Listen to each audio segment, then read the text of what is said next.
Ladies and gentlemen, Toastmasters all, please welcome yourselves. Give yourselves a pat on the back for actually coming to this great presentation that Dana will be giving in just a few short minutes. I've known Dana quite a while. We were in clubs together way back when, and I used to give him a ride home now and then. And he told me many interesting stories. So if you ever get a chance to give him a ride, go ahead and do it, because you might hear one of those stories. And I could probably make a speech out of some of the other ways, like how I met him, but we won't go into that because tonight we're here to learn about judging. Dana is a distinguished Toastmaster and a world championship speaker.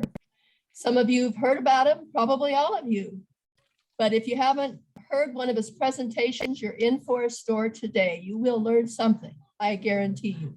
So please, turn off your mics if you will, please, so we don't have any disturbing noises.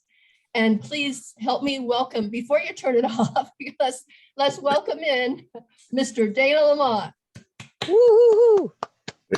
Yay. Thank you, Roxy. And I'll have to have you one day tell me what stories I told you, because I don't remember what I told you. Maybe they've changed. I am very interested in talking about judging of contests for two reasons. One is that I participated in contests starting back in 1990, and I saw the importance of having fair judging. But number two, judging was my career. I worked for 29 years as an administrative law judge for the California Department of Social Services. And the interesting thing about the California Department of Social Service judging is that we had California legislation that specified the conditions of the judging or the judges. That is to say that we were required to be fair, independent, and impartial. So I look for judging in all situations to be the same: fair, independent, and impartial. And I took those very seriously. I knew that the parties who sat in front of me in a hearing wanted to make sure, or wanted to be certain, that they were going to be heard and that the decision that I rendered would be a fair one in accordance to the facts and the regulations. Impartiality was also important. Impartiality for me meant that I gave no preference to any particular person for any reason, nor did I give preference to the government. Now, some people thought that perhaps because I was a government employee, I would favor the government. What I really had to work on is the opposite bias. I had to make sure I wasn't too hard on the government because I was a government employee. The other part was the independence, and the independence turned out to be very, very important, because there were times from time to time in the 29 years that I worked that the presiding judge in the office actually asked that I change my decisions. The situation was that the state was under a court mandate to get decisions out on time. And we were doing a pretty bad job of it. So eventually the judge started imposing penalties. And the penalties grew depending on how long it took us to get to 95% timeliness. And so the penalties grew to the point that they were $100 a day for every day that a case was late. And we had gotten to the point that we were paying as much as $1 million a month in penalties for late cases. Well, I happened to issue a decision that was late. It wasn't my fault that it was late. They gave it to me late. And the penalty for that decision turned out to be, well, let me say that it's important to say, if the decision were a denial, there was no penalty. The judge's position basically was, or the court's position was, well, if you're going to deny it, it doesn't matter whether they got it 91 days or 92 days after their request, it was a denial. But if it's a decision in their favor, we should get it to them at least on time. Well, this decision was in the recipient's favor. The penalty for the decision was going to be $5,500. It was 55 days late. And the presiding judge came to me and asked if I would change the decision from a grant to a denial so there would be no penalty. And my response was no. Well, that's not true. My response was, hell no. I am not going to change a decision for a recipient just because it was going to cost the state some money. Saving the state's budget was not my problem. That's not what I was hired for. I was hired to listen to the facts, review the law, and write a fair decision. Now, when you are chosen to be a contest judge, you should take your responsibility as seriously as I took mine working as a judge for the public. Toastmasters International sponsors the speech contests. Their reputation sits on the speech contests. In fact, I just found out by going, actually Erica found it, we were looking for some material today, and we actually found a website that is done by a non-Toastmaster who took a Toastmaster speech to analyze it and talk about it's the delivery style and the word choices and things of that sort. And he chose the speech because the person was a world champion. Well, just think what would have happened if the judges of that contest didn't judge fairly. And so what the public was reviewing and making their critique on about Toastmasters was not the best performance that particular year. It is always important that everything that you do as a judge, you're working toward the end of having the best performer crowned as the world champion of public speaking. That's the objective. And it is the objective for the reputation of Toastmasters International, but it's also the objective for the individual. Consider the person who prepares a speech. Consider, for example, Diana Eggleton, who prepares a speech to be in a contest, studies the rules, study the judge's guide and ballot, and prepares the speech to meet the requirements, but then stands in front of a set of judges who have decided they're going to use their own criteria for determining who the winner is. I know that sounds a little simplistic and, oh, that's not us. That's not this distinguished, we don't do that. But I've been in Toastmasters 33 years, and I will tell you, it has been done.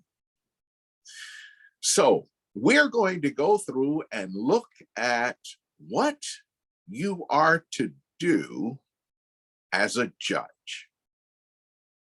What you do as a judge in terms of the actual actions that you take and in terms of the ethical standards under which you take them. And fortunately, Toastmasters International has given us several guides. So we'll be looking at the ballots, we'll be looking at the code of ethics, and we'll be looking at some stuff that I created to help understand the seriousness of what we're doing. So let's first look at what judges are to do. So you're appointed as a judge, and I'm talking about the voting judges and the tie-breaking judge in these particular cases. It doesn't involve the chief judge. Chief judge training will take place on Sunday, I do believe. And I also may have to get some help from our esteemed leaders who are on this call in terms of some things that have to be done virtually, because when you hold a virtual contest, things are a little different, and I'm not polished about what to do in virtual settings, given the things that could go wrong. So first of all, as a judge, if you're appointed to be a judge in a particular contest, the very first thing you need to do is show up. It's important that you show up. You gotta be there to be a judge. Now, if it's a virtual contest, showing up is all about being online. If it's a contest in person, that doesn't really need any explanation. We've been doing that for years and years and years. Many of you have actually been contest chairs and waited for the judges to show up, because we need the judges to show up. So you have to show up. Now, I said that's the very first thing you do. I'm sure Roxy is going to challenge that at some point, maybe tomorrow, because in some instances, perhaps you want to see the rules before you show up. But even if you don't see the rules before you show up, when you show up, there will be a briefing. So the second thing that I would say that you need to do is attend the briefing. The briefing is important because you are going to find out what the rules are in terms of your judging, but you're also going to find out some of the things that the chief judge requests, because there's some flexibility with the chief judge. And so the key thing, if you're serving as a judge, or when you're serving as a judge, is listening to the chief judge and what the chief judge expects, because one of the powers that the chief judge has is to disqualify a ballot. And if you don't do what the chief judge says, your ballot might be disqualified. And there are some chief judges that have difference of opinions, and we'll talk about that shortly, about where some judges may differ. The rules are there, but the rules don't get into the, I'm going to call them persnickety details, and so it's up to the chief judge. So attend the briefing so that you can find out not only what the applicable rules are, but you might find out what variations the chief judge is looking for in terms of rules. For example, the staging area is something that will vary, and the chief judge will spell that out during the briefing, which you need to know.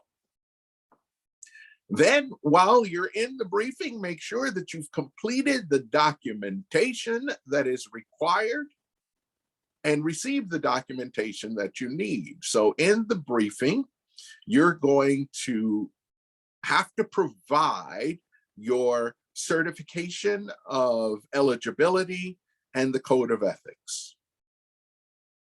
And you will be given the ballot, the judge's guideline and ballot that gives you the guidelines for what criteria to look for as you look at the presentation.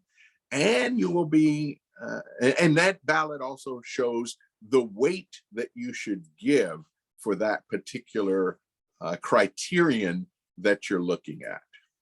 So the completing the paperwork and receiving the paperwork that you need to do, the instructions on how to turn the paperwork in. So let's pause a moment now on the list of things that you have to do and look at that Code of Ethics, the judge's certification of eligibility and code of ethics.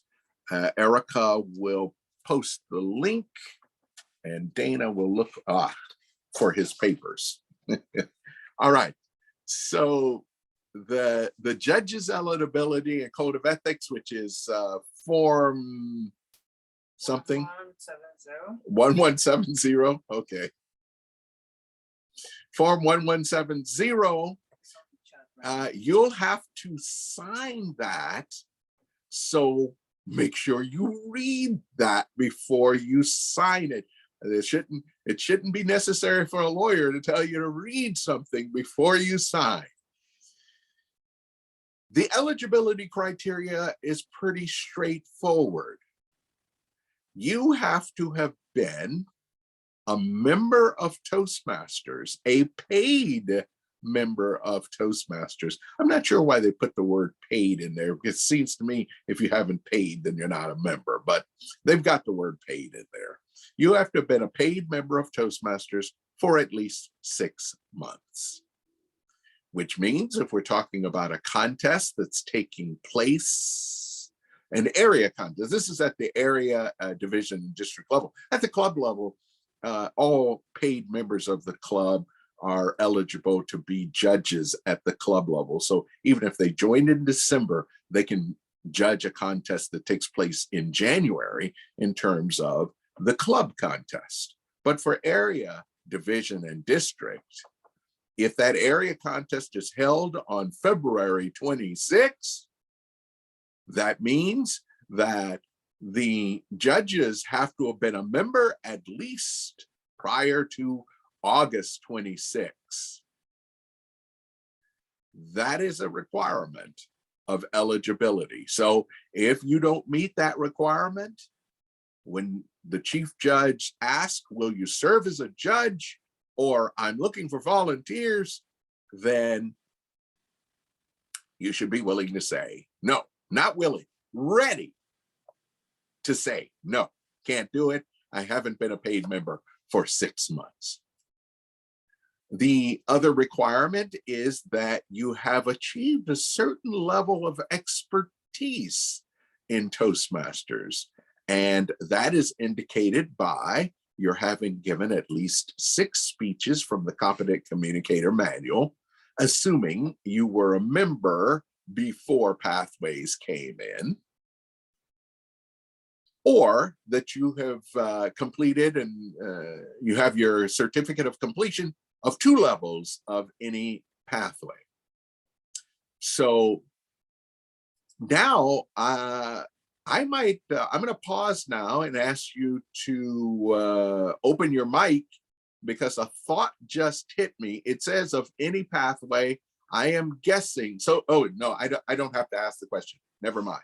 Level 1, level 2 of any pathway. So not level 1 of one pathway and level 1 of another pathway, but a level 1 and level 2 of any pathway. Those are the requirements to ensure that you know a little something about what a good speech is, so that you can be an effective judge. Now, I just said something that I am going to modify right now, because I probably will forget when we get to it. I said a good speech, and you need to know what a good speech is, yes, but as judges, you need to know more than that, because your ballot is going to ask you to determine excellent, very good, good, and fair. Those are the standards. So I'm going to take that back and say you need to know what an excellent speech is. Now let's go back to the 6 months, the 6 speeches in the CC manual. Believe it or not, there may be some Toastmasters who are members today, January 7, 2022, who have only given 6 speeches. Well, let's say what happened is before Pathways was implemented, they gave, let's say 8 speeches from their Competent Communicator Manual, and then they didn't finish the Competent Communicator Manual. That was all they did.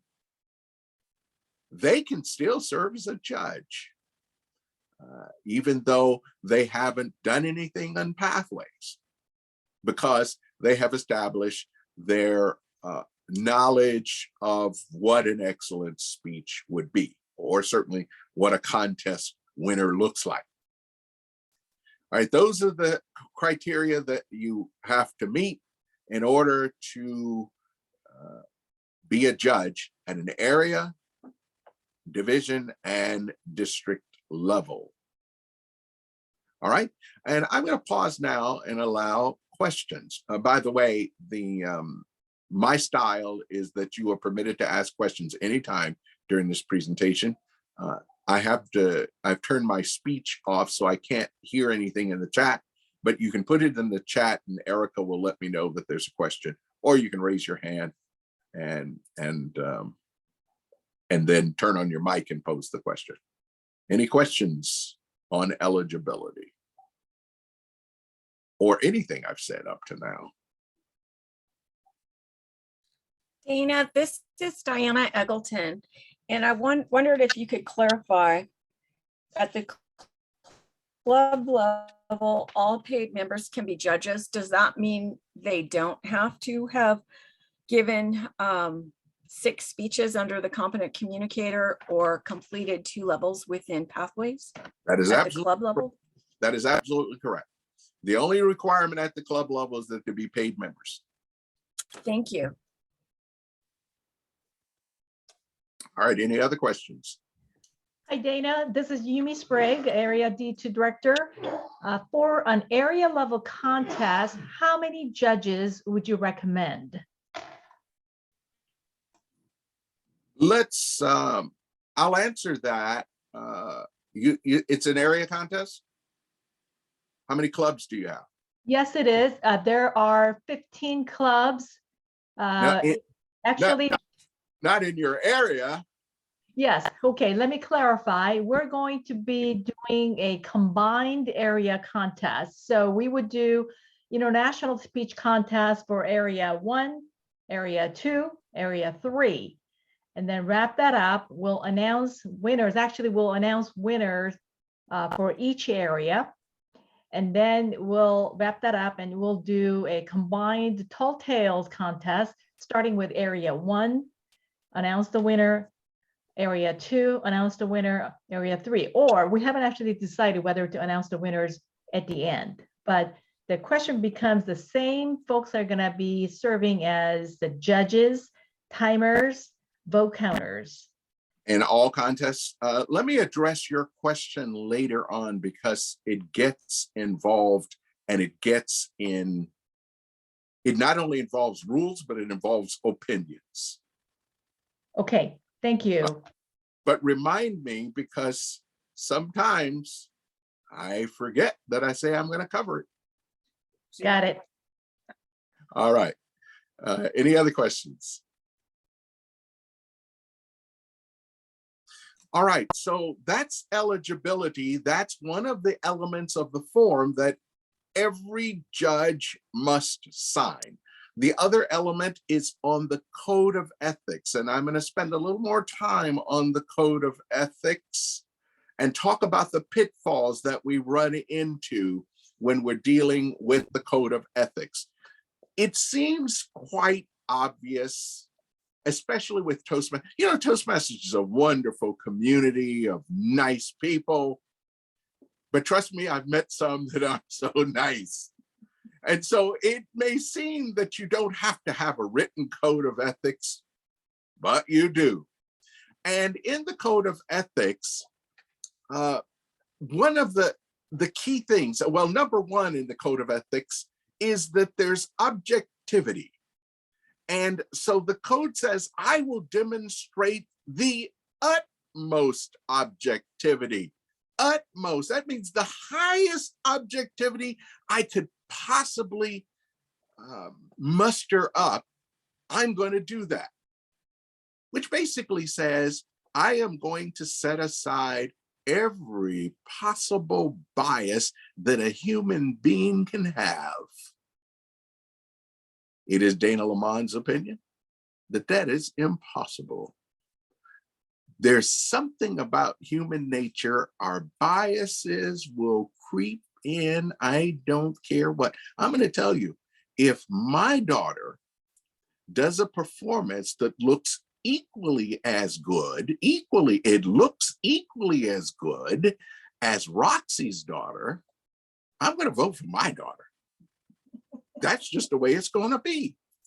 That's human nature. So to say that I'm going to use the utmost objectivity, yes, but it is what we ought to do, and this is more of a chief judge statement, so you can share it with Phyllis on Sunday. Dana LaMon, when he serves as a chief judge, is convinced that he cannot eliminate all bias, so he tries his best to equalize all possible bias. And that gets into the question raised about how many judges do you get in the area. If there are 4 clubs in the area, to equalize the bias that might come about from club membership, then you have a judge from each club. Now you've equalized the bias. All right, so objectivity. And let's go, I need to move a little faster on it. So I will consciously avoid bias of any kind in selecting first, second, and third place. And that's consciously. You're going to think about it. Am I being biased when I do this? So you look at your score sheet. We'll talk about the score sheet shortly, but you'll look at your score sheet and you see I have this contestant as 89 points and I have this contestant as 87 points. But, you know, the one with the 89 points, well, you know, it's a female and females don't win that often. Maybe I should, you know. So you've got to look at, and I did it wrong, the female should be the one with the 87 and the male with the 89 for that scenario to work. But so you've got to consciously think about it. Am I being biased? Are these numbers objective? But you also then have to consider the code of ethics say, I will not consider any contestant's club. I'm not going to vote against Shop Talk, for example, or area. Okay, so, you know, I don't know, area A7, they're kind of, you know, they don't, I don't know if they know what they're doing, you know. So division, I'm going to tell you, I've been to Division G. So be careful about your biases, about being in the middle of nowhere. District or region, none of these things are you to consider. The only thing you're to consider is the speech and the judge's guidelines. So don't look at those other things. It happens though, ladies and gentlemen, it happens. I'm sure of it. Now I'm going to tell you a story that I'm not supposed to know the story, but I do, because the story came from a chief judge, and the chief judge is not supposed to tell, but she did.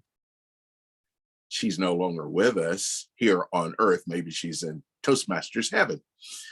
But in my contest where I won at the regional level, and this was in the days where you had in-person region contests, and we were in Irvine, there were 8 contestants. There were 11 judges. The chief judge told me there were 11 judges. 10 of the judges voted for me first place. The 11th judge did not have me on the ballot at all. So the 11th judge did not vote me first, second, or third. I was at best in that judge's mind 4th, okay, at best. Maybe that judge made me 8, I don't know.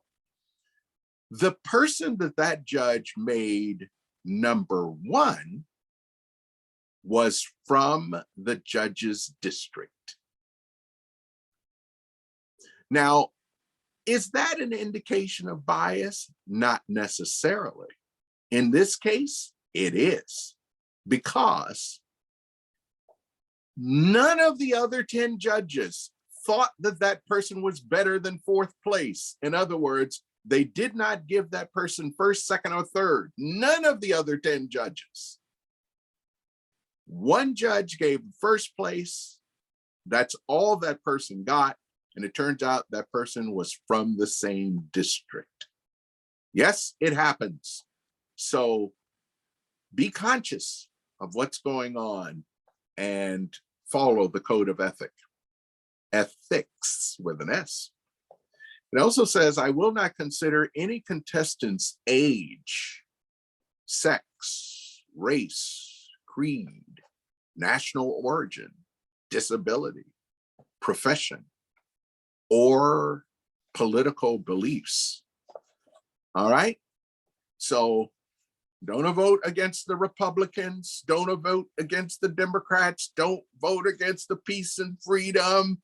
And, you might say, well, I don't know their political leaning. And actually in many of my Toastmasters clubs, we do know the political leanings of the people in it. In fact, when I was in Talents Unlimited years ago, there was a member, I called him my favorite Republican. He called me his favorite Democrat. So we knew the political leanings, but they didn't affect how we interacted and supported each other in the club. We were free to express our opinion. We judged or even evaluated based on the speech elements and not on whether we agreed or disagreed with the topic. That's something to keep in mind as you're judging. You might hear a speech and may not agree with the topic. That's not what your judging is all about. Your judging is about the content, structure, effectiveness, value, and etc., which we're going to get into shortly. But let me also talk about some of these other elements. I'm not going to cover them all, but remember that bias can go 2 different ways. You can vote against a person who is disabled because they had a difficulty speaking, their speech impediment caused by their disability. Or you can vote in favor of them because you feel sorry for them or you have pity for them. Both are wrong. You can vote in favor of a female contestant because most of the world champions since 1924 have been men. 1927, I should say. The contest didn't begin until 1927, though the organization started in 1924. And you can, but you can vote against because there are female. I know a well-known Toastmasters in District 33 who just never was comfortable with accepting women in Toastmasters. So be very careful about that. You can vote in favor of Dana LaMon because he's blind and you're impressed that a blind person can speak. Or you can vote against Dana LaMon, who's blind, because he didn't move about the stage like everybody else. Be very cognizant of the areas where your bias may show up. And it may not show up in your saying, okay, I'm not going to make him number 1 overall, but look at your point system. How many points did you award this speaker versus that speaker? And did that awarding that amount of points involve bias? All right, the other part of ethics, timing. You will not, I repeat, you will not as a judge concern yourself with timing, not at all.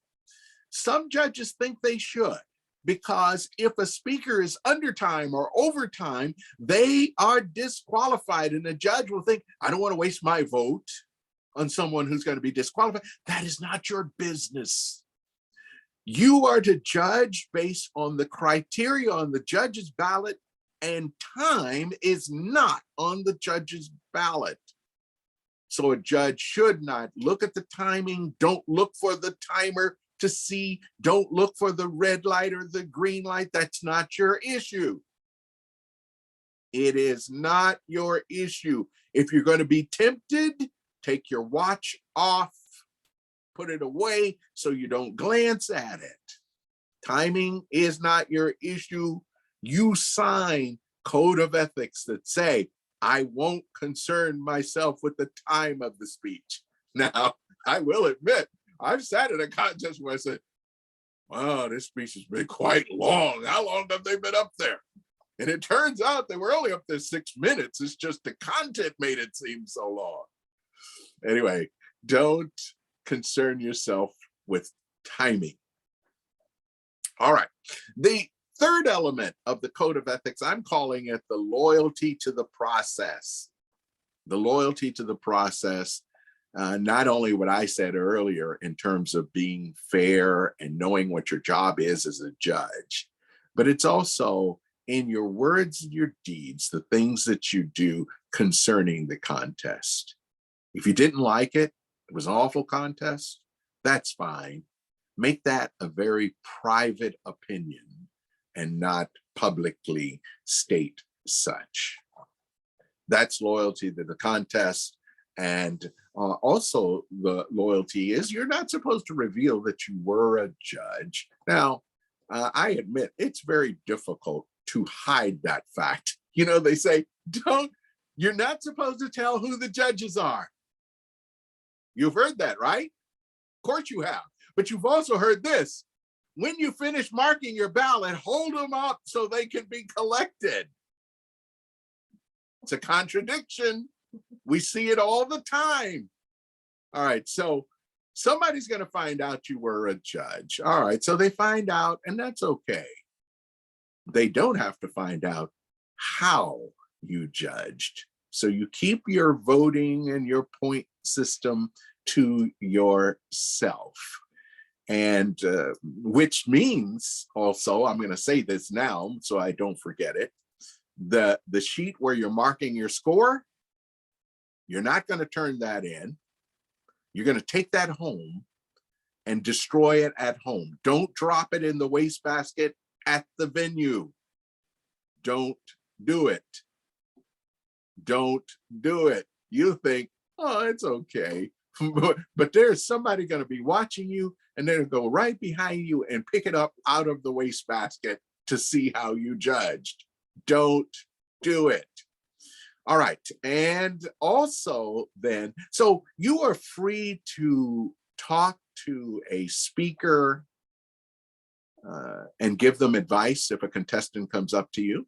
You are free to involve yourself in a discussion about where you thought the strengths and weaknesses were in the particular contest or a particular contestant for that matter. But you are not free to say your score and your ranking. Number 4, I call it the relationship. It says I am not a member. You're certifying this. I am not a member of any club of a contestant. Now, I'm going to take some time, as I have for everything else, obviously, to talk about what that means, because sometimes a member is in multiple clubs, not sometimes, lots of times. I remember being in Australia and there was a member there who was in 13 clubs.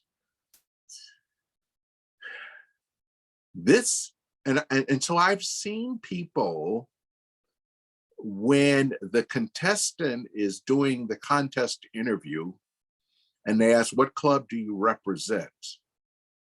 They say, today I'm representing Speakers in the Wind.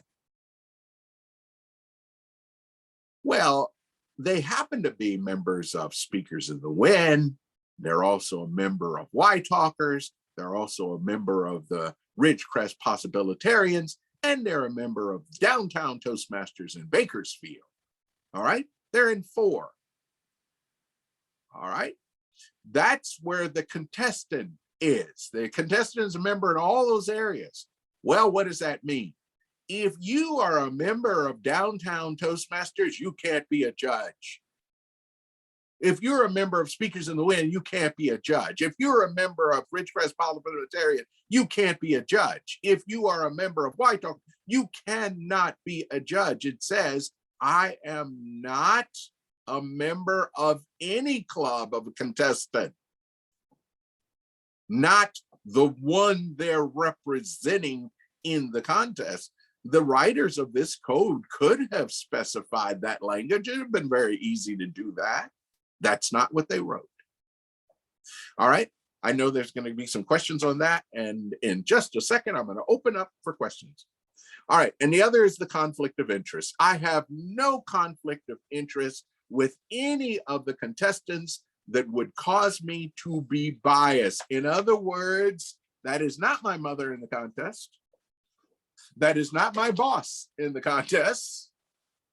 That is not anyone that I have any interest in what the result is. It doesn't matter to me who wins in this contest. All right. It's very important that we follow the code of ethics. Questions?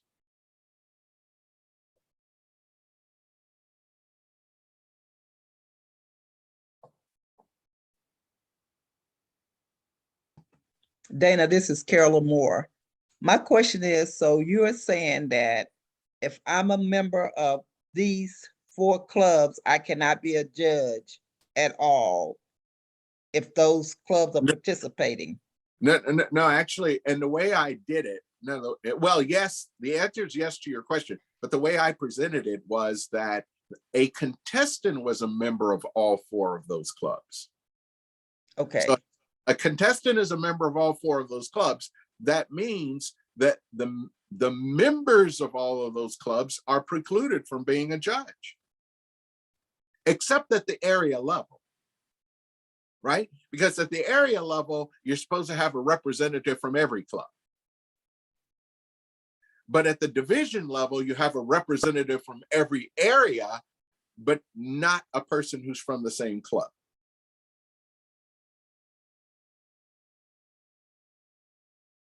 If I need to clarify, don't accept it if you don't follow it or fully understand it. Say, tell me more. Tell me more. Tell me more. Tell me more. All right. So Carolyn Moore wants me to tell her more. All right, here we go. Here we go. You're at the area contest. The area contest involves a representative from each club in the area. The area contest, to be fair, must have a judge from each club. So at the area level, you can be in the same club as a contestant at the area level. At the division level, there should be a representative from each area. I say a representative. Yes, it could be 2 representatives. The chief judge might decide I want 2 judges from each area, but equal representation from each area. They cannot be from the same club as a contestant. So you're going to have to find people who are representing the area who are not in the same club as a contestant. That you should be able to do. So when you have at the division level, if you're doing area, I'm going to get myself in trouble because I don't know all the club. Area A5. All right. So you're at the division level. You got a contestant from area A5 who happens to be in Eye Opener. Is that right? Eye Openers in area A5. Then, Yes. then you cannot have a judge from Eye Opener in that contest. So if you're a member of Eye Opener, you cannot be a judge. because you're certifying, remember the certification says, I am not a member of the same club as any contestant. I have a question. All right, another question. Twyla? Twyla? Yeah, you're not. You're muted, Twyla. What about if you have a lack of judges? You're not getting judges and you're really, really short of judges. When can you acquire judges from, say, another district? And that is a question that involves a choice. Some people actually like picking people from other places. District 1, I've been involved in contests in District 1. I've had extensive discussion with a past district director of District 46 in New York. They regularly pick people who are not from their areas to be the judges. Because the rules, actually what the rule says is equal representation from each area or a minimum of, and it talks about a minimum of. They take the or minimum of approach. And as long as they have 7 judges, they're fine with that. I would say if you take that approach, you must make sure then that none of your areas are represented, because I still think that that rule says there has to be equal representation from each area. So you can't say, you know what I'm going to do for Division A? We're going to pick, we're going to get a judge from A1, 2, 3, and 7. And then to meet our 7 judges, we're going to go to Division B and ask some judges to come over from Division B. That wouldn't be fair to areas 4, 5, and 6 in Division A, because you've allowed a bias to exist in favor of A1, A2, A3, and A7. Right. I wonder, because I've been asked to be a judge in South America, and I'm definitely not in the district or the area down there, but they've asked me to judge in South America in a contest. And that's So fine. how are they doing the rules? There are no rules against that. Yeah. There are no rules against that. As long as you're not a member of a club that one of the contestants are in. Now that we Okay. have the virtual, that's quite possible that you're in a member with one of the contestants. So you got to make sure you're not. Oh, yeah. And you can tell them that I'll be happy to be a judge in South America too, but only in person. Okay. Yeah, I would agree with you there. But unfortunately, last year they were a little limited. All It's good right. to see you. Thank you, Twyla. What's my time? 5:48. Okay. All right. Any other questions? Dana, this is Diana Eggleton. I wanted to ask you about a hypothetical situation that involves sharing information. Suppose a contestant exceeds the time limit and somebody, maybe it's a vote counter or a judge, tells that person that had you not exceeded the time limit, you would have placed first. How do you Wrong. feel about that? That's wrong. That's bad information, because now they're revealing the content of the ballots. You're Okay, thank you. never to reveal the content of the ballots. Thank you. All right, any other questions? Dana, I have a question about the judges again. Yes, So I have 3 areas. There are 3 areas within, say, Division D. And as yes, I said earlier, we're going to have a combined area contest.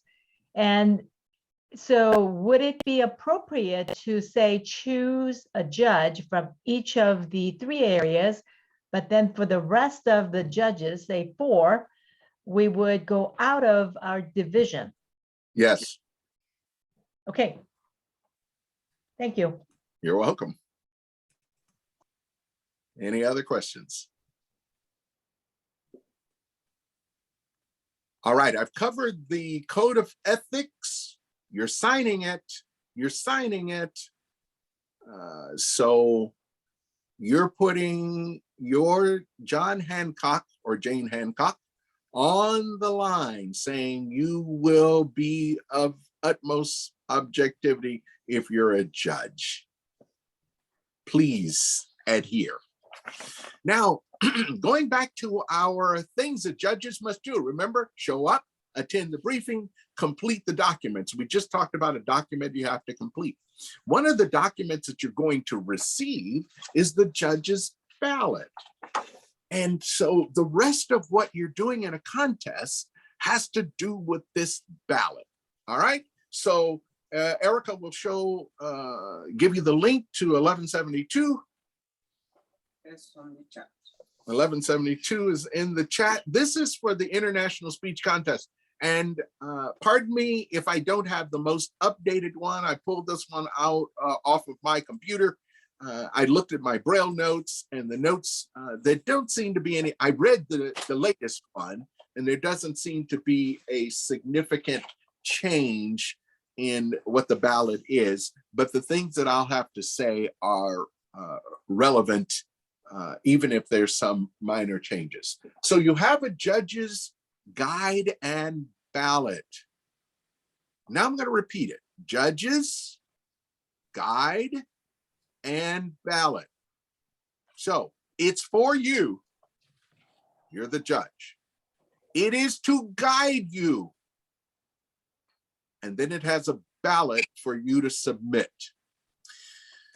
In this particular document, you have three primary parts. I'm going to call it three primary parts. Primary part one is the guidelines with the criteria of what you should be looking for with point allocations. In other words, Toastmasters has indicated what the weight should be, and you should follow that. Not even if you think it should be different. When you agree to be a judge, you've agreed to follow the guide.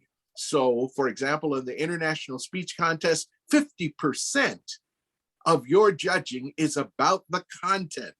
30% is about the movement on stage, the gestures, the voice, etc.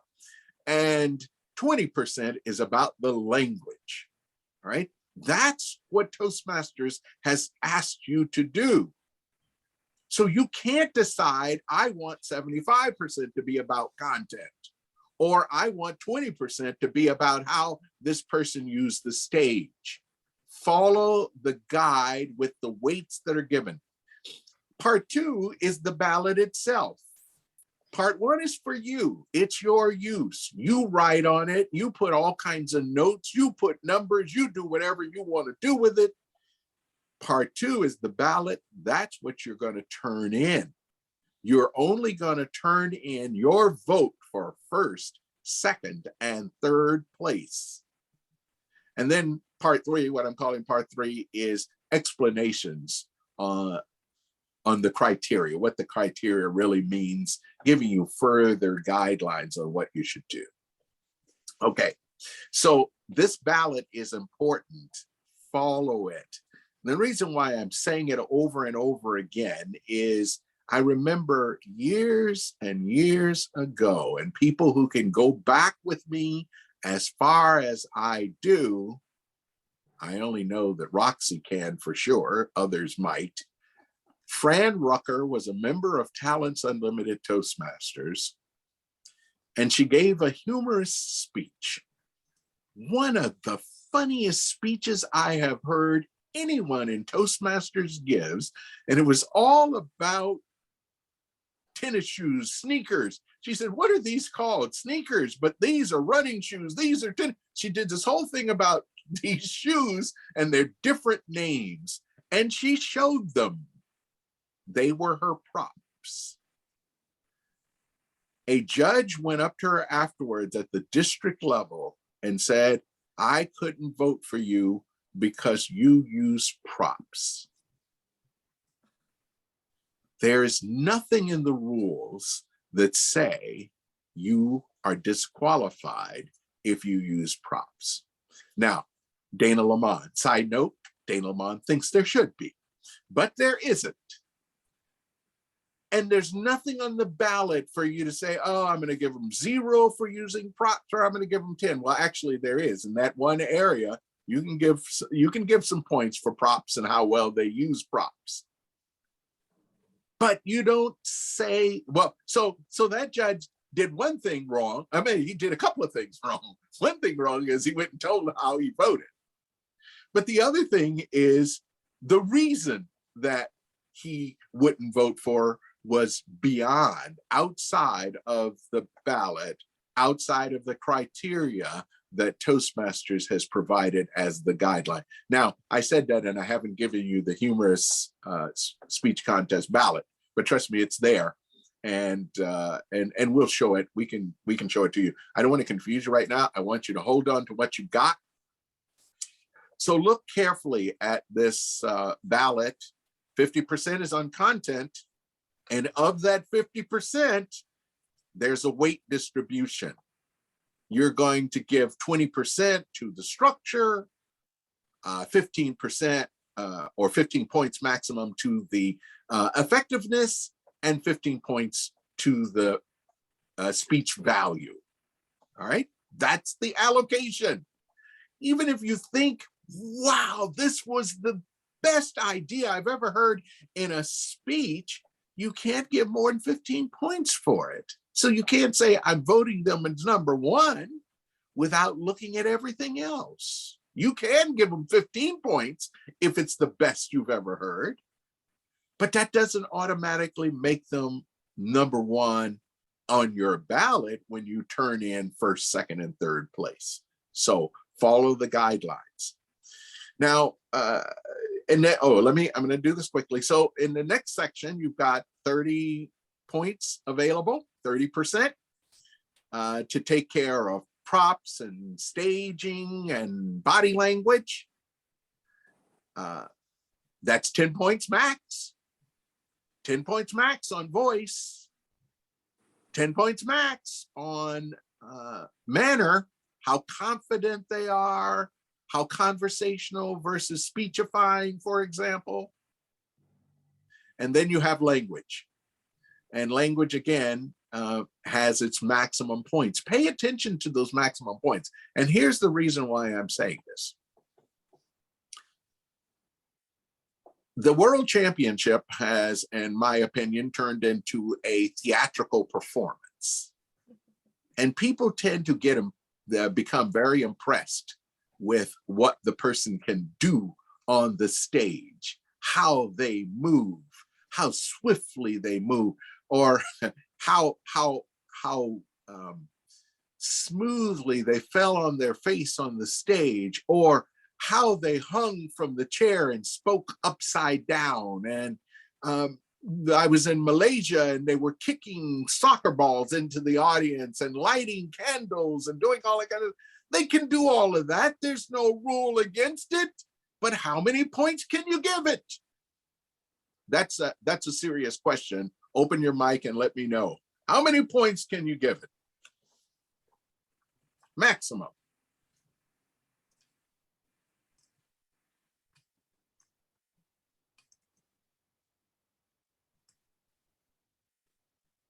$20. Huh? 20 Where do you get the 20 from? from the speech development under, oh, never mind, that's wrong. I was thinking of props under the first category.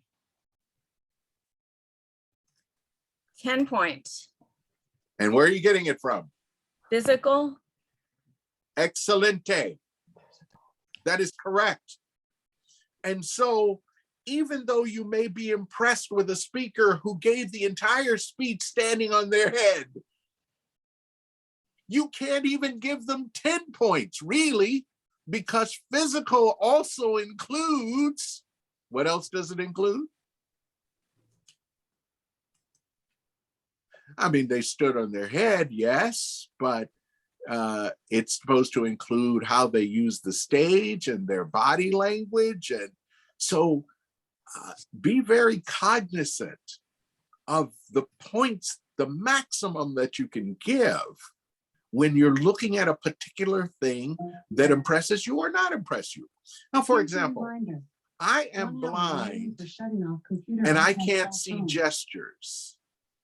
So what I tend to do when I'm a judge is make a determination of a fixed amount that I will give every judge, every contestant.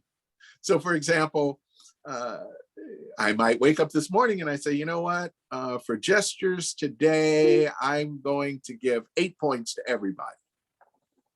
Because I can't see gestures, I've got to be fair to all contestants. So they're all going to get the same score on gestures from me.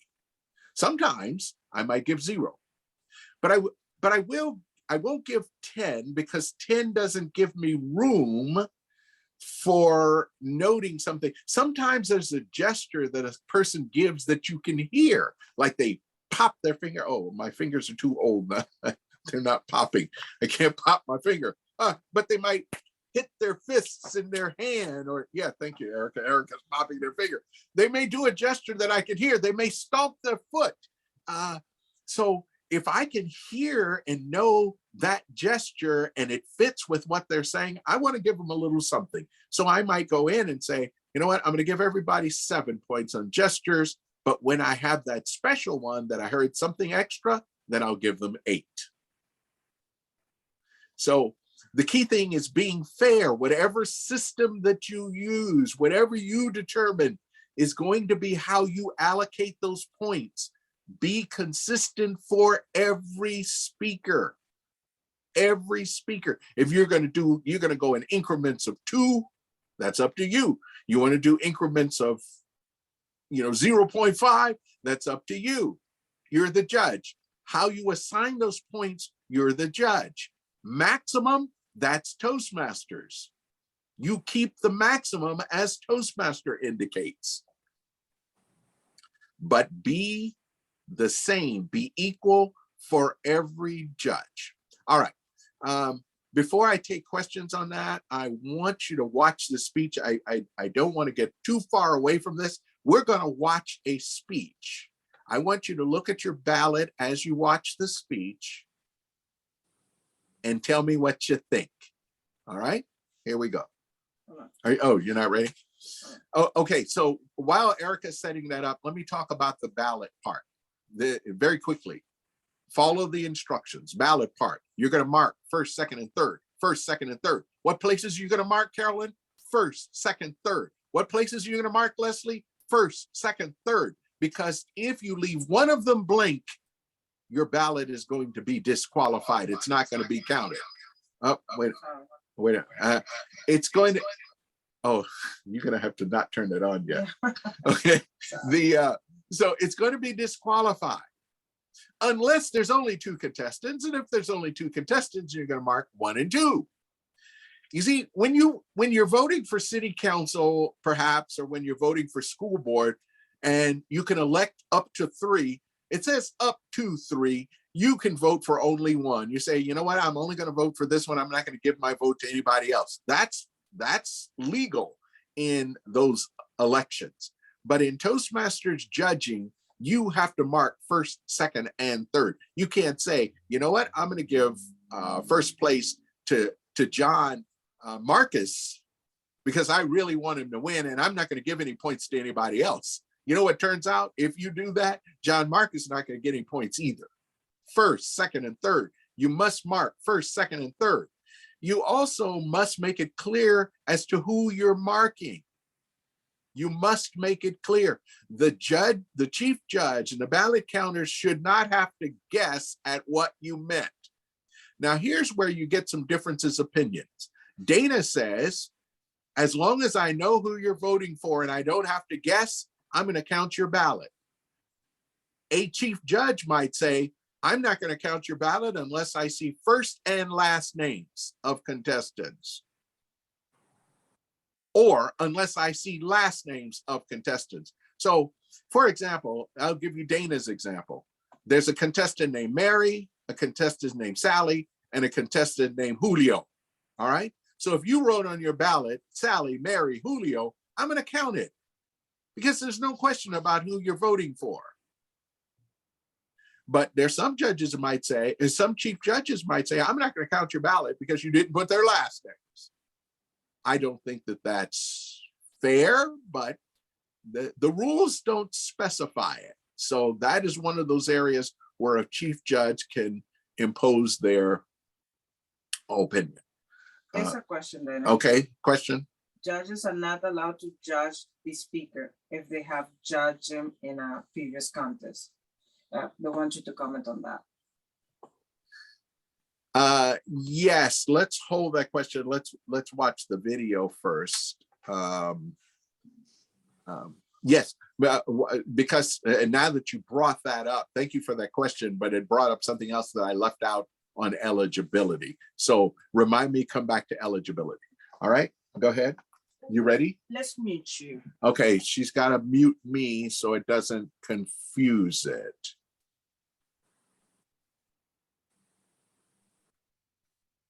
You want me to do it?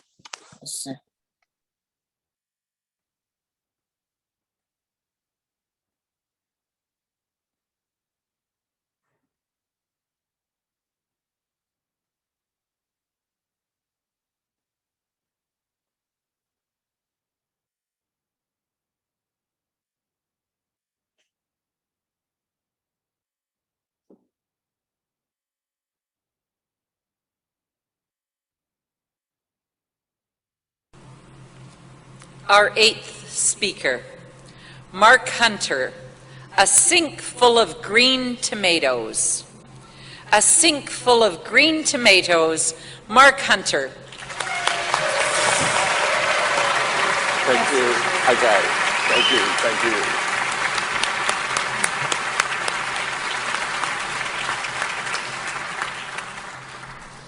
Literature is literally littered with lively legends. Amongst them rides Don Quixote, the man of La Mancha, an idealistic knight who fought for the rights of others and dared to dream the impossible dream. Madam Contest Chair, ladies and gentlemen, while I dare not sing that famous song for fear it could be your nightmare, I too, like all of us, have dreamed impossible dreams. But to make one of my dreams even remotely reachable, I needed to learn a lesson, perhaps a lesson for us all. At the age of 22, an accident completely changed my view of the world. Before the accident, I saw the world from the height of an invincible 6 feet. Now I see it from the height of a consummate navel gazer. So I became short-seated and recycled. But I soon faced discrimination. So I became the modern-day Don Quixote, fighting for the rights of those with a disability. Many, many times I would put on the armor of righteousness, mount my trusty gray horse, yee-haw! Lower my lance and charge into hell for my heavenly cause, daring to dream of a world where discrimination no longer existed. But at other times, I would retreat, exhausted, and just want to become invisible. For many years, as I championed this cause, I faced this dilemma. Do I want to fit in, or do I want to stand up, stand out, and stand fast for who and what I'd become? Do I want to be the same or different? I became consumed by this problem and desperate for an answer. So I turned to books, coaches, meditation, you name it, I did it. I even searched in the bottom of a couple of empty bottles of scotch. About 10 years after the accident, I found my answer where many of life's most important questions are answered. My grandmother's kitchen was filled with the aroma of freshly cooked bread, and the quiet, rhythmic chopping of vegetables was the only sound to be heard. On the bench, gleaming upturned jars were just begging to be filled with a world-famous tomato relish. Well, I thought it was world famous. My grandfather, Poppy, used to say it could be used as paint stripper. I too would laugh at his mischief, but Nana would merely smile. A splash was followed by her silent invitation to look in the water-filled sink. One wildly bright red apple had accidentally tumbled in and was now bobbing amongst a dozen green tomatoes. She said to me, "Mark, look in the sink. What do you want to be?" I looked at my choice. Do I want to be the one apple or one tomato of many? And I remembered thinking, who looks at fruit and vegetables and gets philosophical?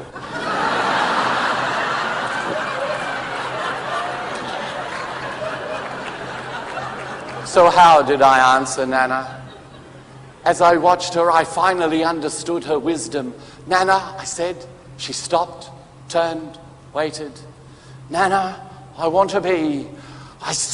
to be the water." She turned back to her work, and I'm sure I heard her smile. She knew I had found my answer, that you can't change the world by charging around like an idealistic knight. No, you've got to change it from in here, by being the water. You see, water embraces everything completely.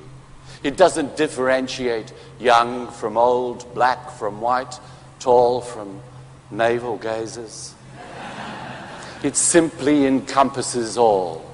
And what is this water if it is not a unique definition of love?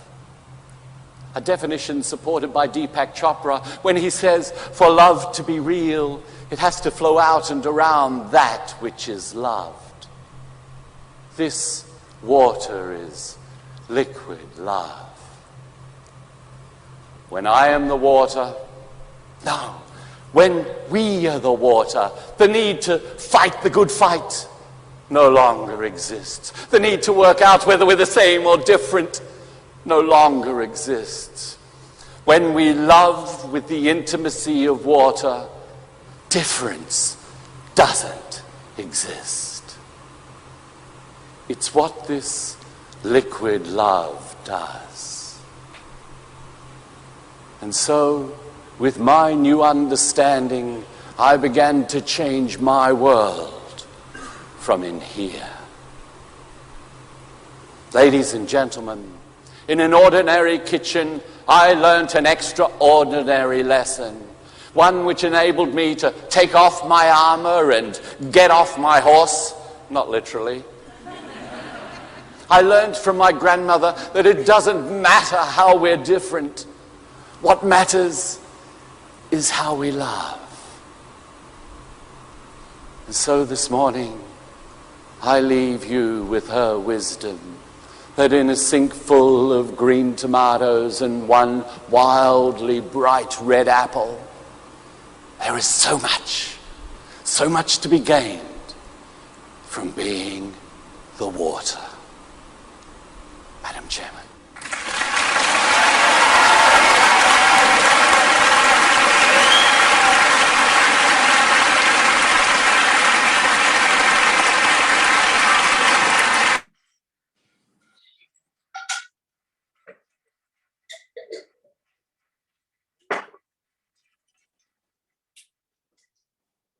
All right, what do you think? How would you score that one?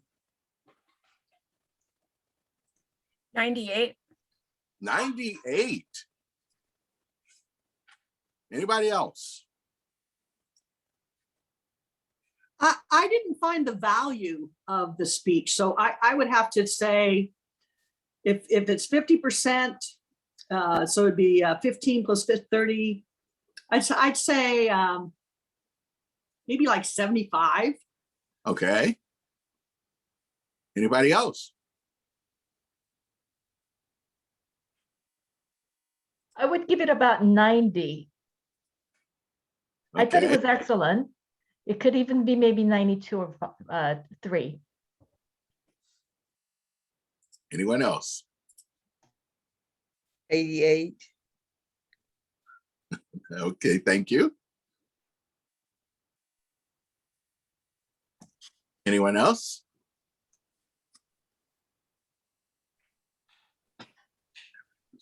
Well, I can't add that quick, but I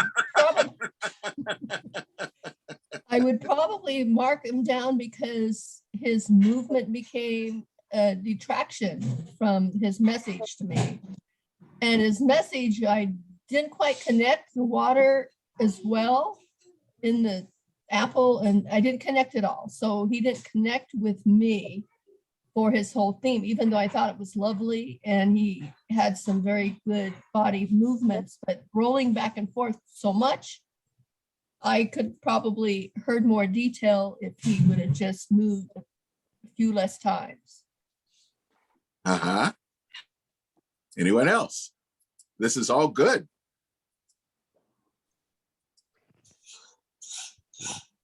Well, I actually loved it. I do agree with the last person that his movement was a little distracting, but I really appreciated everything.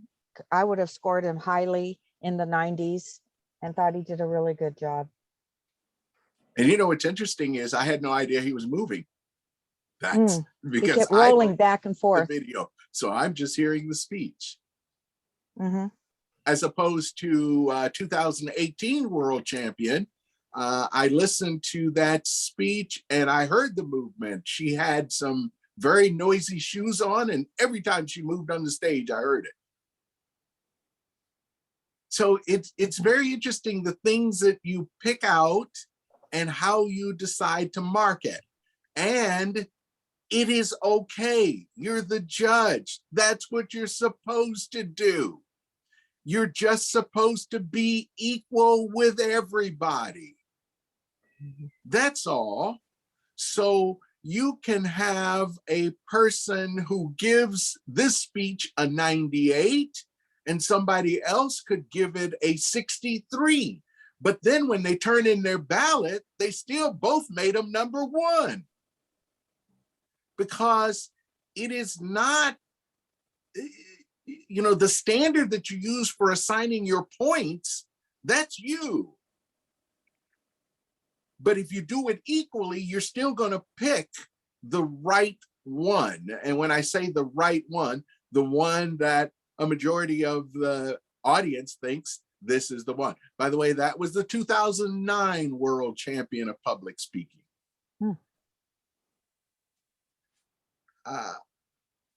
But there's also the risk with that particular one, right? That your bias might creep in and say, oh, he's in a wheelchair. You know, that was pretty clever what he did in the wheelchair. Blah, blah, blah. Or how he's accepted and adjusted to his disability. You can look at, people might look at that. That's where you've got to set aside the bias. That you're supposed to set aside. But in terms of marking that ballot, in terms of structure, how about structure? I would probably give him a low score on structure. It was a story, but the story didn't really have structure. I didn't know where he was going until he got there, in other words. But speech value, then I might score it high. So it all depends, well, and how he uses humor, his effectiveness, I would have scored high too. He did I thought he did an excellent job with pausing and so forth. But this is the kind of thing that as judges, you're supposed to look at. Consider these things and be fair for all contestants. Be fair. All right. Any questions about this ballot or the speech we just looked at?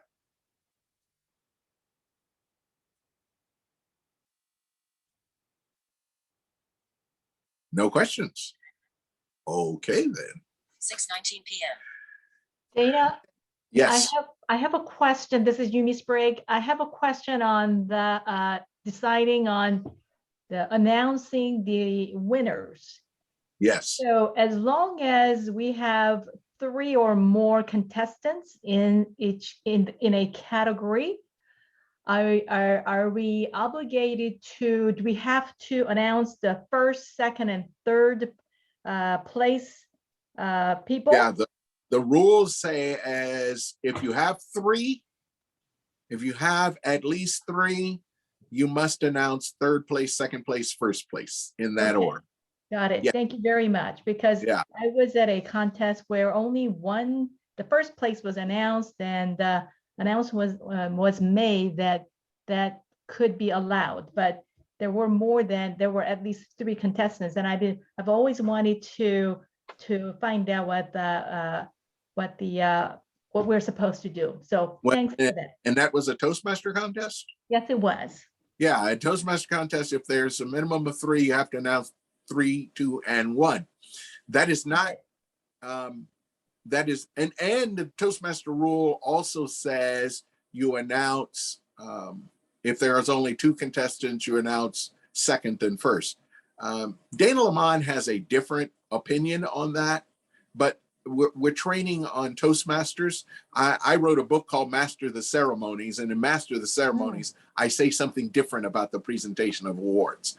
But I'm doing the Toastmaster training, so I'm telling you what you're supposed to do as Toastmaster. See, one of the reasons I don't like the 3, 2, 1 if you only have 3 contestants is that there should be an element of surprise when you announce number 1.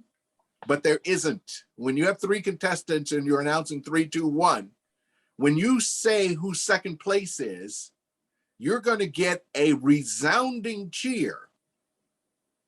But is that resounding cheer for second place, or because we know who first place is? That's the challenge, but follow Toastmasters rules. Okay, so in your mind, it would be, in your mind, you would prefer that if there are 3 contestants, we would announce just the second and first.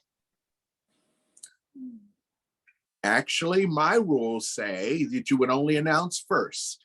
Aha. Now I'll tell you why.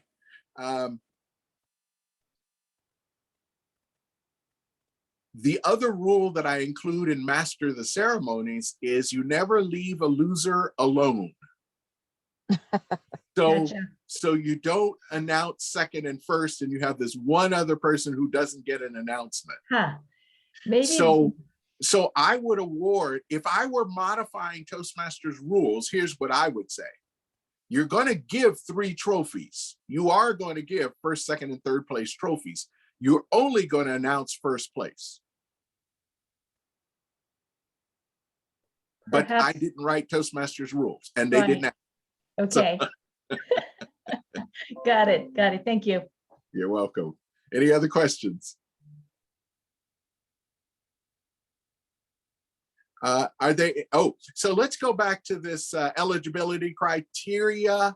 If you have been, you cannot be a judge if you were in the contest in any form, except at the club level. You cannot be a judge if you were in the contest. So,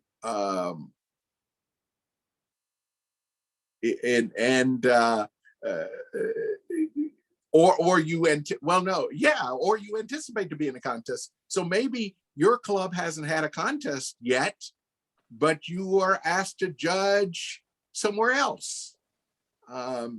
If you intend to be in the contest, you should not be a judge. Did that answer the question that was raised in the chat? Oh, no, it didn't.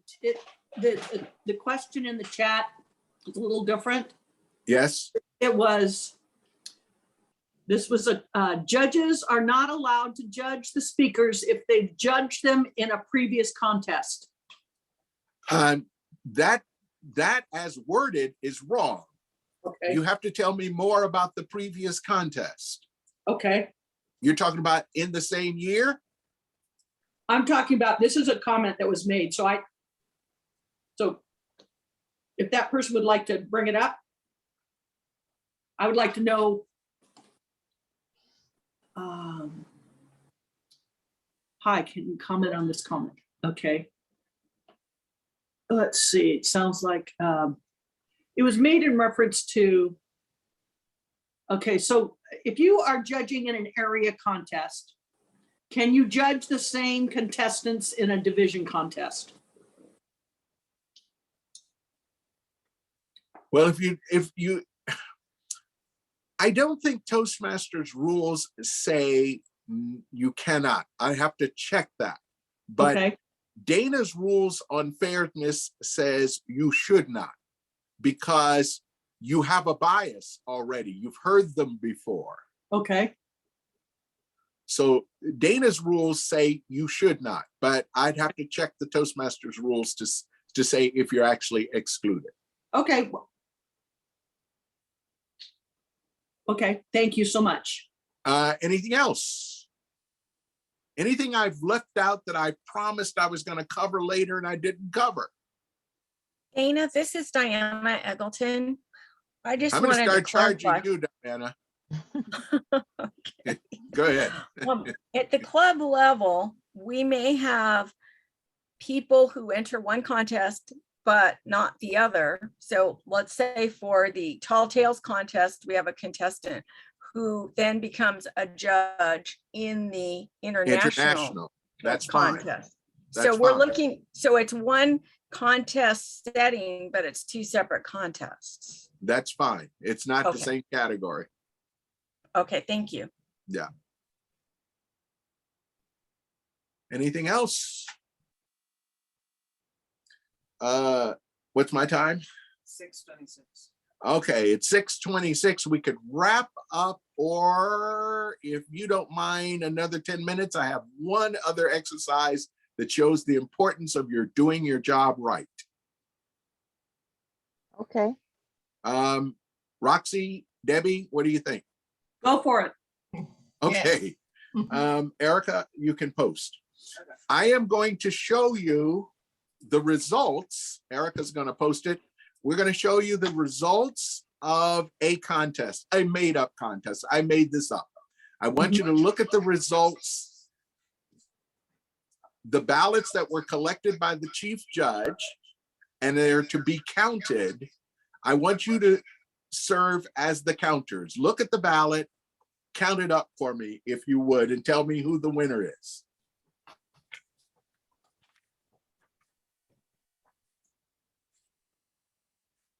Is it on screen? There's not enough information to know. Really? Why not? It says if a judge, it's talking about 6 speakers, Yeah, talking about the times that they had. right. And it says Valley counters have collected the following. Okay, Erica, you need to ballots. scroll So down. maybe you go down further. Yeah, Because We need this to- just shows the time. Yeah. yeah. So we need to go doesn't show down. the Erica, I don't know why your screen is not covering the whole thing. Hold on.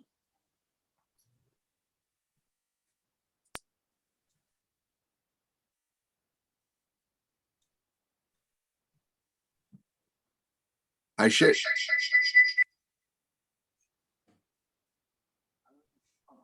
Let me stop there for a minute and let me share it again. Okay, she's gonna redo it. But I don't, you may not have to talk for a minute. Okay, so what? No, I don't want you to talk. Oh, you said don't talk. Yeah. Oh, she said don't talk. That's hard for a Toastmaster, right? Mm-hmm.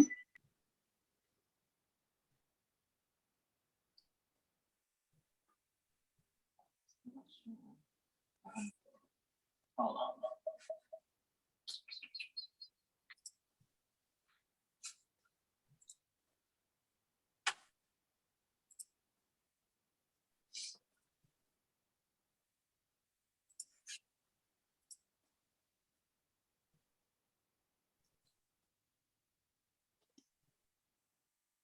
They're better.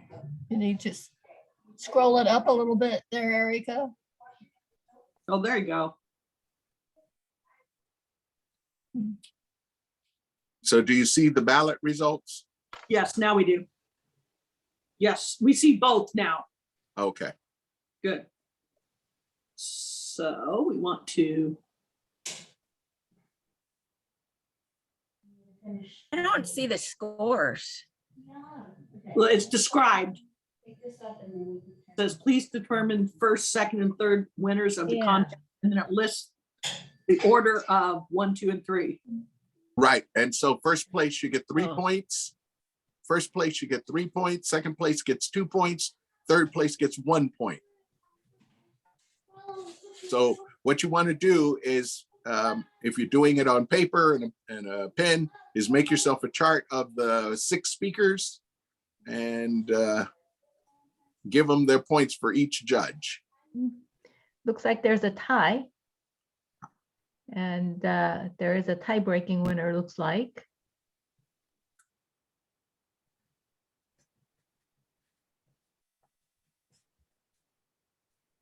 Is there a tie? No, it Yeah. looks like for the second place have all the same person, all second place. So it looks like that will be the winner. So Joe, it looks like Joe Romero. No, Veronica has from everyone 2 points. Okay, so Fran, you say Veronica's number 1? I think so. What about, how many points does Amelia have? 3, Me has 13. 9, She has one. 9. Me has 13. 9. No, somebody might be counting the tiebreaker. Don't count the tiebreaker, Judge. Oh, yeah. Oh, okay. I have 13 for Amelia.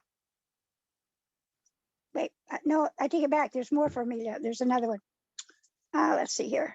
I don't. Yeah, I don't. Amelia, 6, You should only be counting 6 ballots. 9, 10, 11, 1, 2, 3, 4, 5, 6, 12. Amelia should have 11, I think. 11, that's right. Wait, Yeah, 11. 4, Okay. 5, 6, but Veronica has 12. Veronica Times has 2. 12, Amelia has 11, right? Yeah, Okay, Joe, so the point illustrated here is if Veronica got no first place votes, 6 judges, no judge marked Veronica first place, but she wins the contest because she was consistently second place by every judge. Mhm.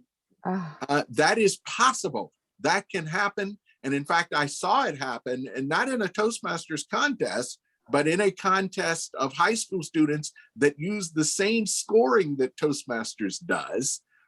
My student, I had a student that I coach, actually, I had 2 students that I coach, and the one that won first place received no first place votes. Wow. Huh. All right, so it's Interesting. possible, as you mark your ballots, judges, think about it, as you are turning in your ballot, the person who wins, let's say there happened to be a discussion.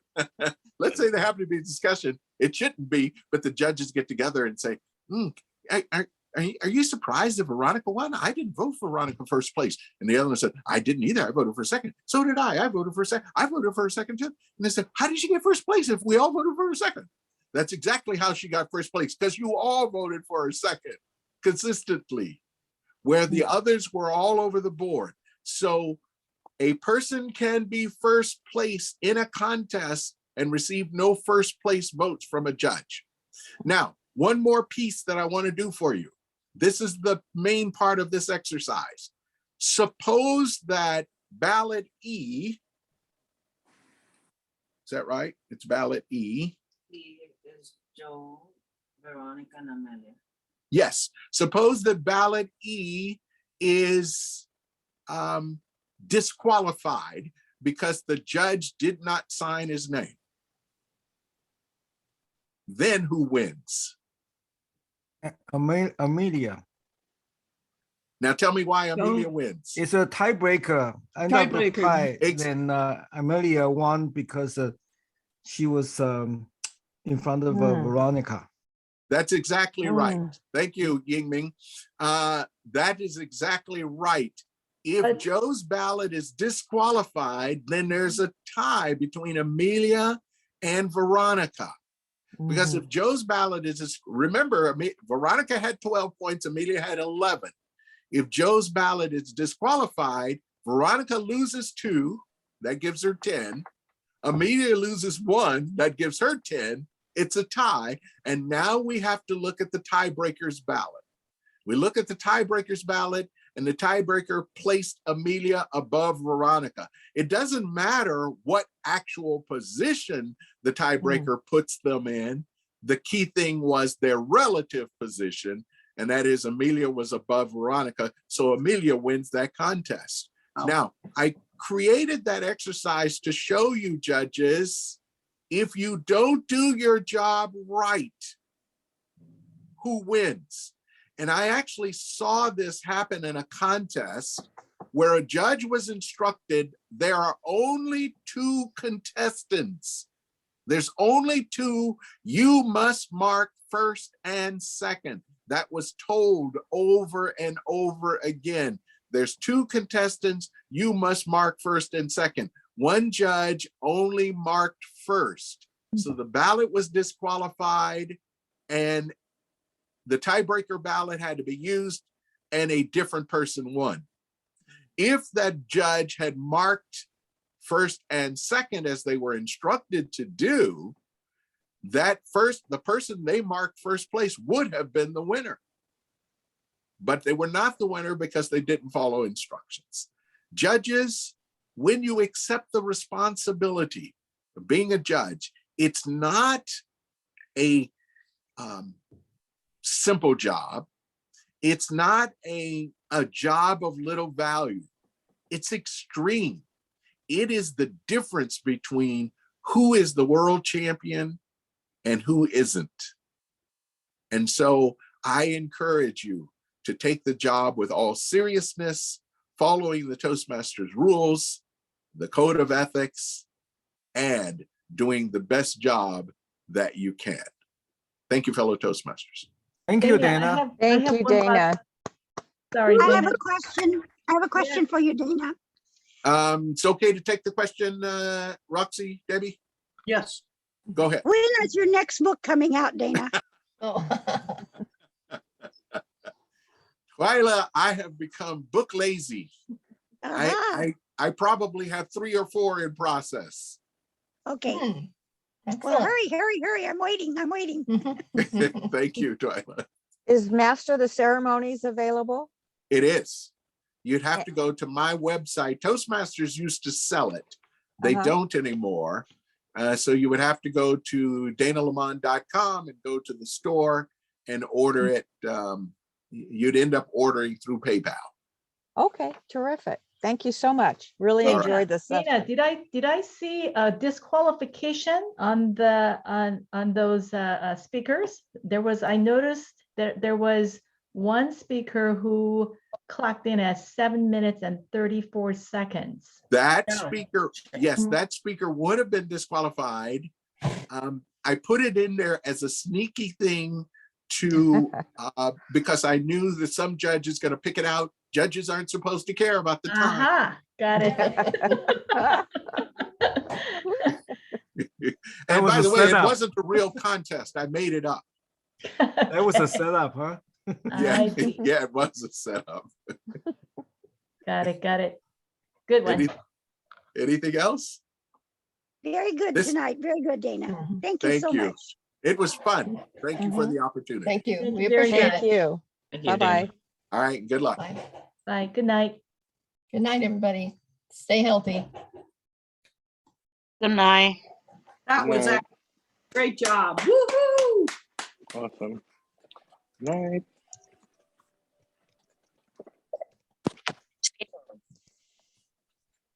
That was great, Debbie. That was great. It was. I enjoyed it. Well, Got some good training. this will get you in shape to be a judge. Yes, I'm Yes. looking at that. That's good. Good. So thank you for the training. And good questions, Diana. Well, thank you.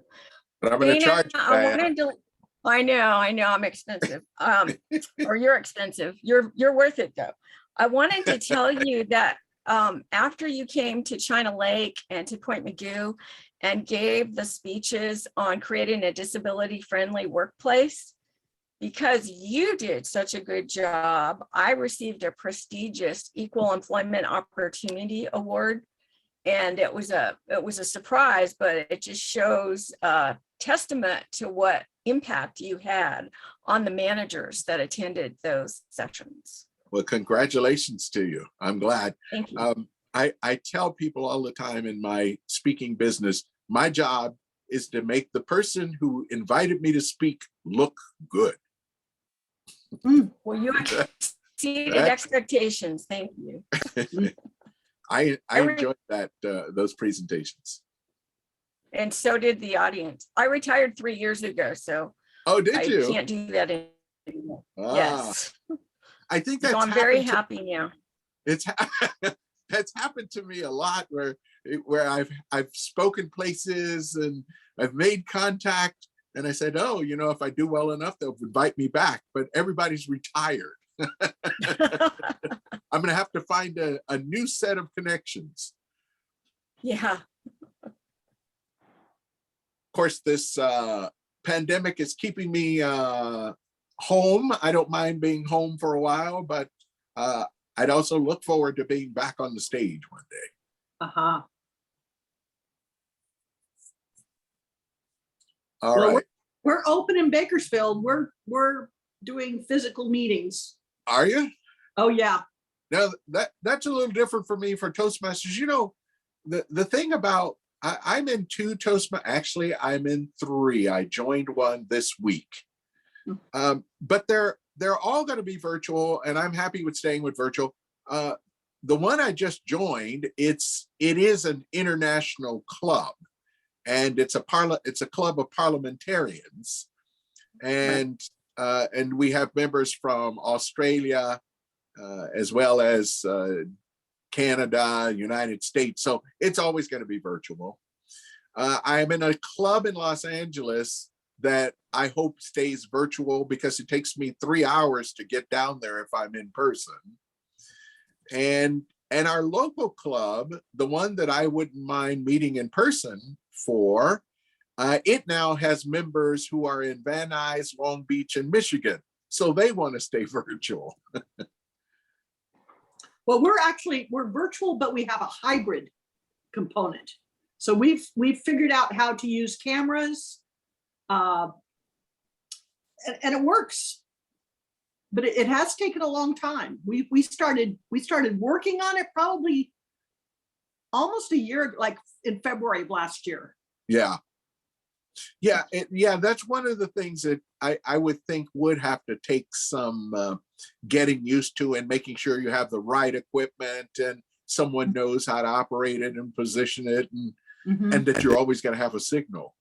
Yeah. That's the question. That's the question I have, because I didn't watch any of the virtual contests last year, and I'm surprised someone didn't ask the question here.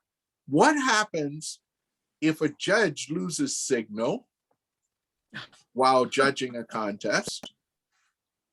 They have instructions for that. If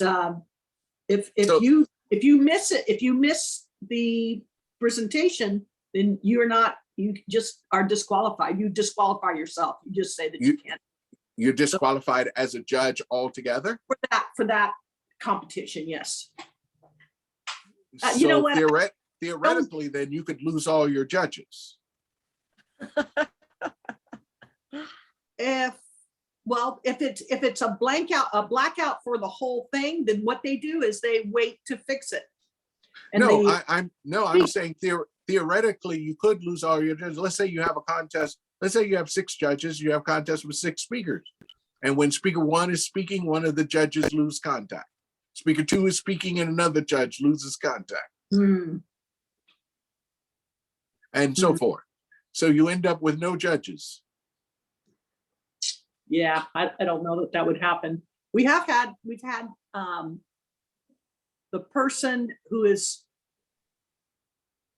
hosting lose.